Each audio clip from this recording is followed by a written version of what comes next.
Heart is made up of heart muscles. Heart एक organ है, आप सबने देखा है, यहाँ पे छाती पे है, and it's a bag of muscles you can say.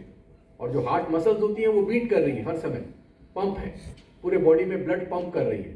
तो जब पंप है तो पंप को एनर्जी चाहिए काम करने के लिए। वो एनर्जी कहाँ से आती है? हार्ट मसल्स को ब्लड सप्लाई मिलती है आर्टरी से, उसको हम हार्ट की आर्टरी बोलते हैं, कोरोनरी आर्टरी। वो आर्टरी हार्ट को ब्लड देती है और उस ब्लड में न्यूट्रिशन होता है जिससे कि हार्ट काम करता है। अगर वो आर्टरी अचानक से पूरी तरह से ब्लॉक हो जाए, बंद हो जाए, तो हार्ट मसल्स को ब्लड नहीं मिलता है। और जब हार्ट मसल्स को ब्लड नहीं मिलता है तो हार्ट मसल्स डैमेज हो जाती हैं, उसी को हार्ट अटैक बोलते हैं। तो कुछ पिक्चर्स डायग्राम दिखा रहा हूं, इन सबको देख के डरिएगा मत, take it easy, this is just for education. ये एक हार्ट आर्टरी है, normal artery on the top left, और ये आर्टरी में कोलेस्ट्रॉल धीरे धीरे करके जमता है, जिसको हम प्लाक बोलते हैं मेडिकल भाषा में। तो ये जो प्लाक है ये कोलेस्ट्रॉल का, mainly made up of cholesterol. और ये प्लाक जब आर्टरी में जमता है, this process is a very slow process, this takes months, years, decades. ऐसा देखा गया है कि ये कोलेस्ट्रॉल आर्टरी में जमने की प्रक्रिया अर्ली ईयर, मैंने 16-18 साल के एज में ही शुरू हो जाती है और फिर धीरे धीरे धीरे धीरे करके बढ़ती है।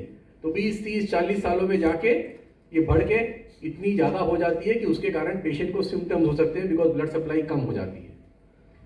फिर क्या होता है, अचानक से एक दिन, and this can happen at any time without any reason, without any provocation, अचानक से इस कोलेस्ट्रॉल प्लाक के ऊपर एक ब्लड क्लॉट जम जाता है।